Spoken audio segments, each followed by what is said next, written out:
Welcome, everyone, to another episode of the Lore Pod Podcast. I'm your host, Dakota Morgan, coming to you from Phoenix, Arizona. And today is a web-slinging, spoilerific fucking episode today, everybody. But before we get into that, make sure to remember, again, this is spoilers for Spider-Man Brand New Day. The movie has dropped. I just got back from the movie theaters. A movie theater experience was not ideal. It was actually really terrible. But the movie itself was fantastic. So again, if you haven't seen it or you want to avoid spoilers, and I really recommend it because you're going to be blown away by this movie, then do not listen to this or listen to it actually after you see the movie. Now, a little business out of the way though, everybody. Remember, my Twitch is CoderRex97 if you want to catch me live, raw, and uncut in all my video game playthroughs. And of course, be sure to subscribe to the YouTube page, Dakota Morgan, and leave a like on this video if you are watching/listening to this. And of course, as always, my Instagram is CoderRex97 and X is at Dakota_Morgan3. Now today, we're web slinging. We're doing a lot here today. First off, again, this movie theater experience at people that,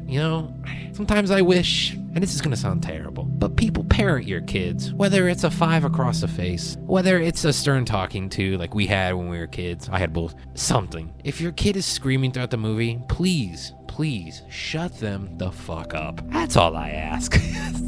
And if it's not a cheering scene, and 90% of the theater isn't cheering or reacting loudly, then don't react loudly. It's not Avengers Endgame. Unless everybody else cheering unilaterally, don't do it. That's all I gotta say for that, because goddamn, I had to wait 35 minutes in line to wait for my popcorn and shit. It's not the theater's fault, it's the people. The people! Alrighty, Spider-Man Brand New Day. I wanted to talk about this here on the show.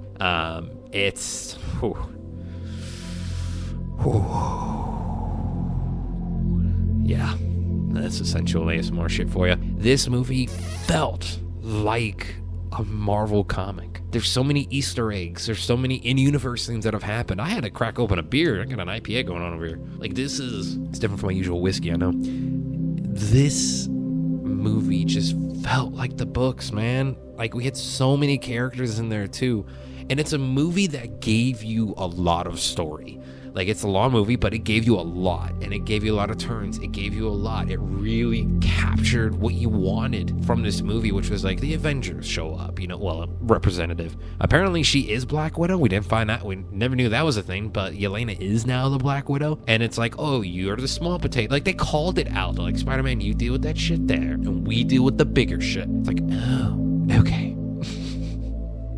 We're able to see like Frank Castle and Punisher. Like, Frank Castle Punisher is golden in this movie. I was on the front. There's a lot more cussing in this movie than you would fucking think, let me tell you. And I am here for it. Like, they don't pull any punches with them other than dropping the F-bombs and shit, and you see actually quite a lot of blood in this movie too. That's a big thing about it. You see quite a little bit of blood, and it just felt street level. And the Hulk showing up there too, Hulk being a big part of it, and Bruce being Bruce, and we actually get Science Bruce, which is nice. We're able to get that, and also a rampaging Hulk, and we haven't had a rampaging Hulk in a long time. They even noticed the difference between size and body structure and whatnot of Banner Hulk and, Smart Hulk really, and Savage Hulk. And hearing this, it was terrifying. And this movie gave us, again, spoilers, Jean Grey, one of my top 3 X-Men members, man. Like, goddamn, and she was done so good. Like, I just waited for them to say the M word of mutant in there. They never did. And they're saving it. She goes to upstate New York, I figured a dude in a wheelchair would have shown up. Like, it raises a lot of questions. Having Jean Grey and her sister Sarah in there too. It's taken care of. And if you did see the movie, obviously you've seen the movie if you're listening this far in. Like, her sister's beret, by the way, was in the colors, that black, green, and gold. That was the color of Jean Grey's suit. I was like, oh. The hand was a big part of it. And the hand, we were all fooled. We figured it was Daredevil in prison that he was going to go rescue and shit. No. Jean Grey, Damage Control. The director of Damage Control, by the way. This is a lot of lore, which is, what you get from the show. This is me talking about, in case you realize, stuff you didn't probably know, but also just giving a review while also covering the lore that was in this movie. Because God fucking damn it, there is a lot. Like, we see a lot of villains in there that... Okay, we'll get to that in a minute. The villain from Damage Control, the director. He was an X-Men villain who killed a lot of fucking mutants in the books. He's he's a bad dude. He's not a bad guy. He's not a good guy. And when he showed up, I'm like, oh, this motherfucking anti-muty dude. And Sarah was a deep cut too. Branch in there in the comics and one throughout the years, but yeah, and Jean Grey evolving, by the way. She just doesn't show up with like her powers at full max 102. She actually has like a tame, and I thought the movie, I'm like, oh cool, like we're getting a tame version of Jean Grey. Maybe she'll like do something and be like, oh, I actually can do this now at the end or whatever fuck. I did not expect a giant full-blown battle thing where even Punisher was like, I'm going to 50 cal shoot her ass because she has a whole kilometer and it's expanding and a psychic trance. Fuck you. Like, Jean Grey doesn't play. I love Jean Grey for her tackle on mental health and tackle on like her self-worth and shit like that there too, and who you are and accepting who you are. Like, that means a lot to me. It helped me out a lot through the years, through this crazy life shit, to say the least here, that you can't really go to normal people and talk about, to say the very least. And so that's why, like, I really go to the side of the X-Men more than the Avengers, to say the least. That's just me.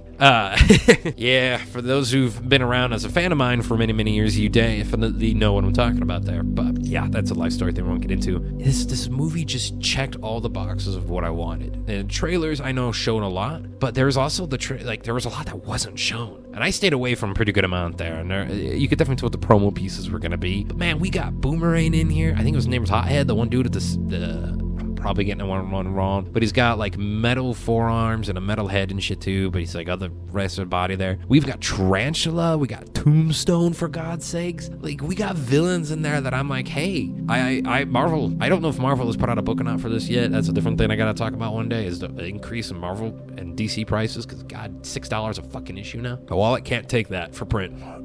Yeah, this movie made you feel the relationship with MJ and just how that was solved. They're not together. I'm like, as a single guy, I mean, I'm a single guy these days, so I'm like, you go, Peter. You're living life on your own. I get it. Like, fuck yeah, Peter. I'm relating to you now more than ever. Like, I mean, I always have related to Spider-Man throughout my years, but you just relate to Peter in this, and you're like, God damn. And him and Ned, like, building Legos and shit, like, that's me and my bros I've known for 20 years. We were built when I visited them in Illinois. Like, me and my best friends, we go in and fucking, as we live in separate states now, at least for now. Like, we were building a Mega Bloks Xbox 360 Halo 3 set. Guys, we're like, we just tell stories as we're building shit and whatnot too. It's fucking great. And my best friend owns a fucking house. Like, goddamn, yeah, it's crazy.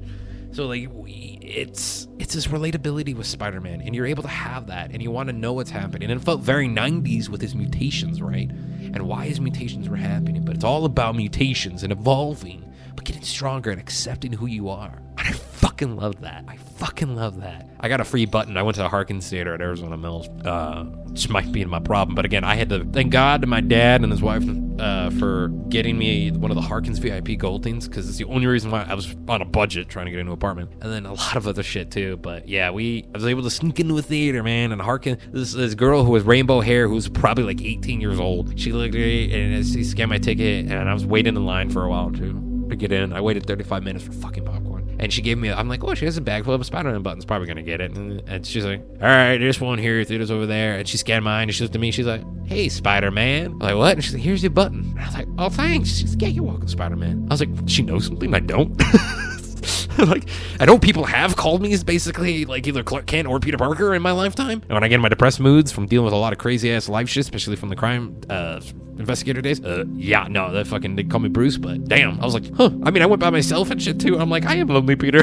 But I have friends. I swear, I do. Oh God, yeah. It just Marvel. It's probably one of my top 3 Marvel movies, I want to say, because obviously Avengers Endgame, Spider-Man Brand New Day, I think Fantastic Four, the new one, probably as well. I like that one a lot. And then like Iron Man right behind that, I would probably say Iron Man before Fantastic Four. Yeah, pretty good one there. Yeah, Endgame. I mean, till Doomsday comes out. Then that Doomsday shit comes out. Brace yourself for that lore fucking episode. Speaking of which, too, some of the things y'all probably missed in there too. I had to text my dad. I was like, Pops, because he's a huge Daredevil fan and Punisher fan and shit too. And I texted. There's a Mayor Fisk poster that's fucking graffitied and shit too. And it's a brief second in there, but I was like, oh shit, it was cool. And then the Hulk banner gone, Hulk here, like that was pretty fucking dope. The Shocker gauntlets being back in there too. Some of the grenades, I didn't know where those grenades were from. They felt like something that was from the Vulture days, I think, if I remember correctly there. Now, of course, so I do have to mention that Hulk v Punisher and Spider-Man scene was on point. Punisher realizing, I'm street tier. I am made for this shit. Real time, and especially when he was dealing with Jean Grey and shit too in that final, he's like, I am out of my pay grade.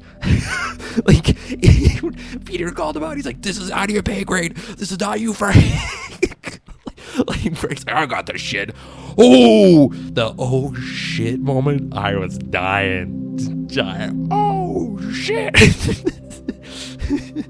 Oh god. That was some amazing shit there too. Oh. And I do have to say though, him helping Peter in the hospital was really great. I know we're all over the place with this episode, but in the cheering for Spider-Man and seeing in New York City with Spider-Man felt like the books, man, because NY has always been with Peter. Like they weren't when he was dealing with that like identity crisis shit, but so good. So good. That shit also probably brought a little bit of tears to me. Like the possibilities and like the years, because obviously it was a couple years there at MIT and stuff, and I think they graduated as well, if I remember correctly. I think they graduated. The last time we did a check-in was like sophomore year, so I think they might be in sophomore year of MIT. And then just Peter going there too. It's so fucking cool. Seeing physics banner and shit too, and the kids being like, we're gonna ask Avengers questions, but also we want to learn physics. Like, it's pretty fucking cool. And like having an RNA DNA strand fucking thing talking about there, that was a great.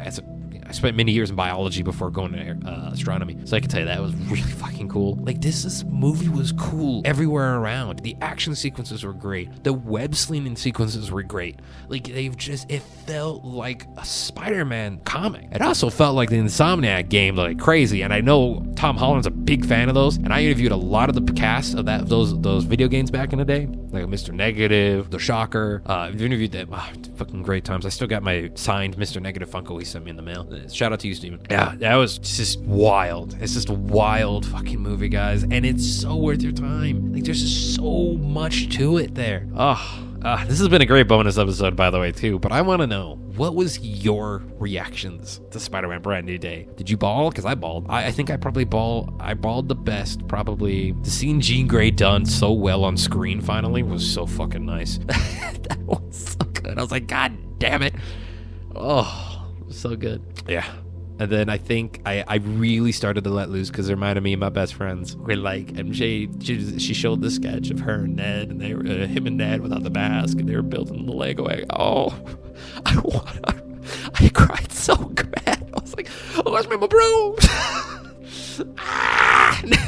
It's like a drawing. I wish someone would have done of us or taken a picture of us or something. Oh God damn it. But yeah, it definitely, Spider-Man Brand New Day, Marvel Studios really outdid themselves with this one there too. And obviously this young credit scene with the Spidey tracker, which was a really cool thing. The relationship between him and Frank is straight out of the books. And for a deep cut, when he brings him to the hospital and he carries him into the door after he got shot, that was an homage to the Civil War storyline where Punisher brings Peter, who was beaten the shit out of by villains. He brought him to Team Iron Man, because he was on Team Iron Man then too. And the Iron Spider suit that he had, it was like the gold and red one. He brought him to them and they just opened a door. He's like, medic! And it was a very intense scene there. If you heard dogs there, that was the roommate's dogs. Fucking shit. Just had to just pause the recording there for a minute. But yeah, everybody, I want to know your reactions here. That's a bit of the lore that was in Spider-Man Brand New Day, but there's still so fucking much to it there. Like the hand themselves being part of damage control, which was insane. So, I mean, a reformed hand, you had to know right away was like, what the fuck is going on? They didn't look like them zombie cells either, which was very interesting. That's a very interesting one indeed. But it's very like the hand to do that stupid shit. Peter took down the fucking hand. Like, they tried to rise up, and Peter must have taken him down because Matt's in jail, I'm guessing. Because that would be the hand coming back in. I mean, he took care of them a couple different times back in the day. Oh, could you imagine if Electro showed up? Oh, they gotta mention these events with the hand, with being part of damage control, right? Because they're running them and shit. Like, they gotta mention that shit. Yelena's office, by the way, I still would also go into that. I'd be diving into that fucking office. Oh, me? Diving right in. Don't mind me. Yeah. Oh, poor Peter. Oh, God. I'm glad him and Jean Grey did not hook up, because he actually does date an X-Men in the comics, and the X-Men he dates is Kitty Pryde in the Ultimate Universe. They have a whole thing. Very interesting. It's a very interesting story. But yeah, everybody, again, I want to know. Let me know on social media, on the comment section if you're getting this on YouTube. Social media's in the description box down below. Let me know what you thought of this movie. Like, do you love it? Did you hate it there? Let me know. I'm curious. Thanks, everybody, as always. And, of course, remember, stay creative.